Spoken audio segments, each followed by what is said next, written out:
Hi guys, welcome back to another video in my room today. It's getting done over, don't ask, right? Okay, it's going to be looking better for new and better videos coming up. Today is day 3 of the World Cup predictions. As you'll see, I'm a day behind when this get uploaded, obviously. It takes time to, do everything, to upload it, you can't just do it in seconds. Getting it done after every day though, so, we can see, all the games, review them, and hopefully it's a good insight onto your guys' opinions. Whether you agree with me or not, up to you. Leave it in the comments line. If there's something you don't agree with, say. I like having these arguments on football. Some things I believe other people don't.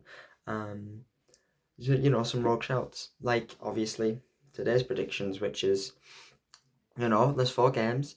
Obviously, Japan, Netherlands, Germany, Curacao, Ecuador, Ivory Coast, and Sweden, Tunisia. We'll start off with Sweden, Tunisia.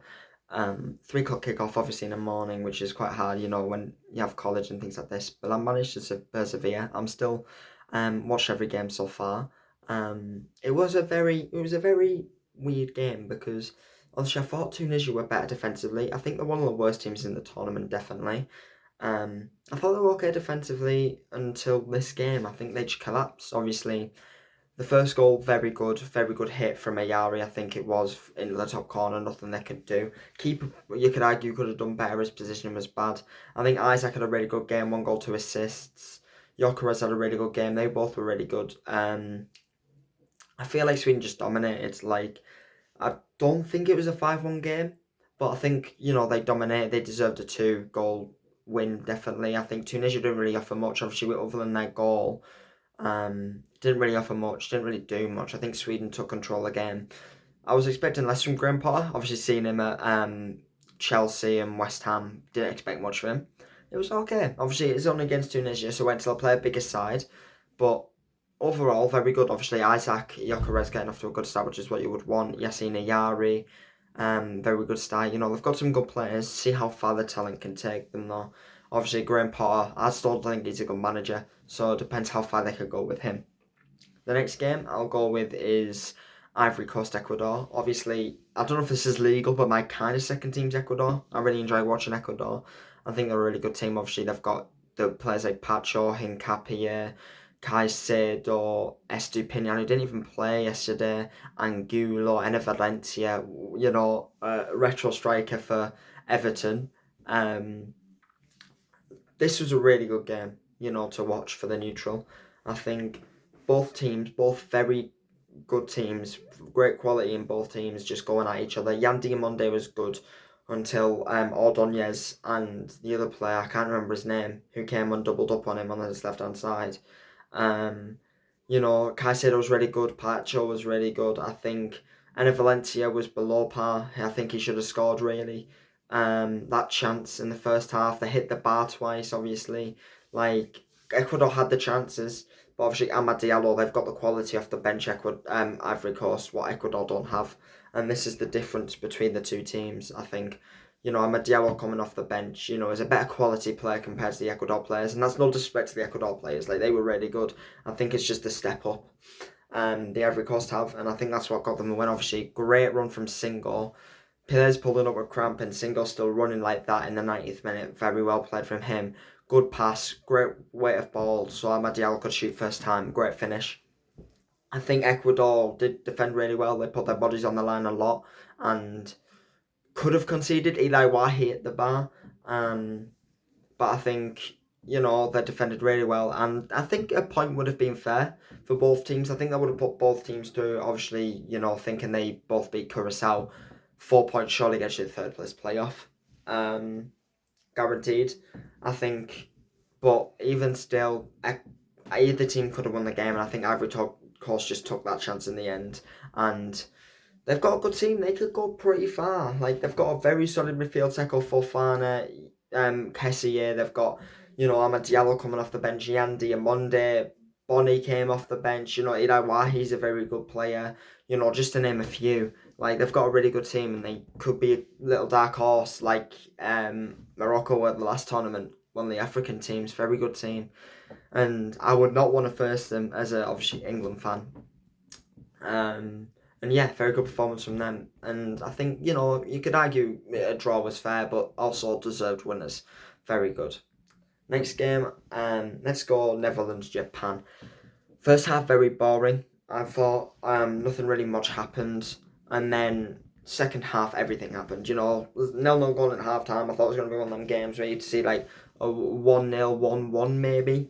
But Van Dijk obviously got the header. And the game opened up from there, I think. Japan, I don't think they deserved a point. I think the Netherlands were better than them. But in the World Cup, it's about taking your chances. And some of the chances the Netherlands got, they didn't take, and that's the reason. I mean, I think starting with Marlon and Gakpo as your two wingers obviously doesn't help. It's not disrespect to them two. They're just not the Netherlands quality. What, you'd think they have. Used to have Iron Robin and players like this, and they've got Daniel Marlon. There's a difference.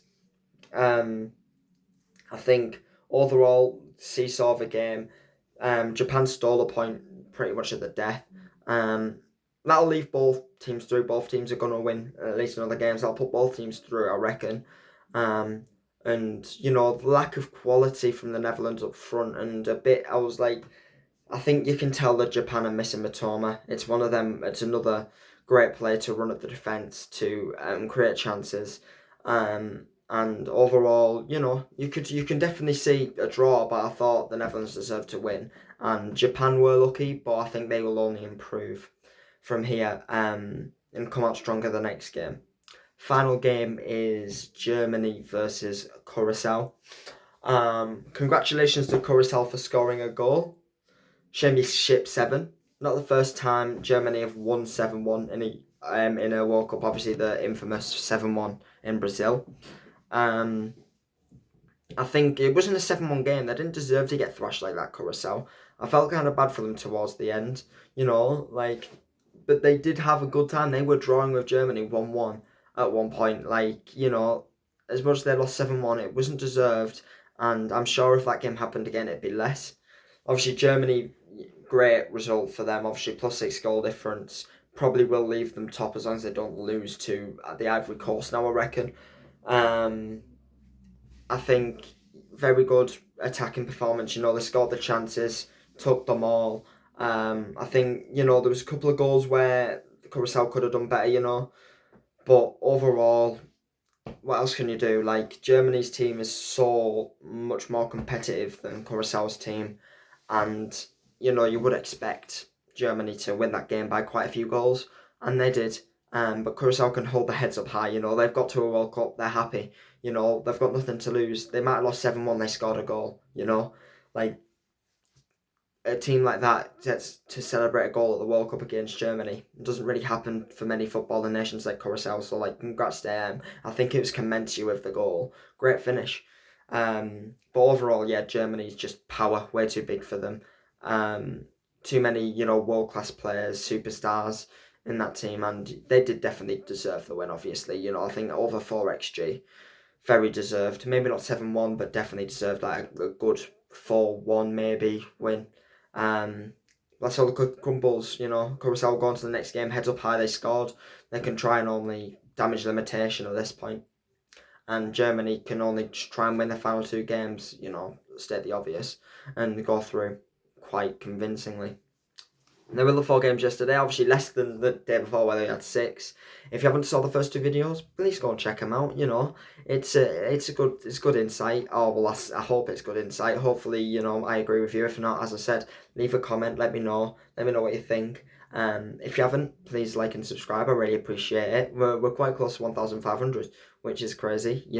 Couldn't imagine 1,500 people in front of me subscribing to me. So that's insane. I appreciate everyone for that.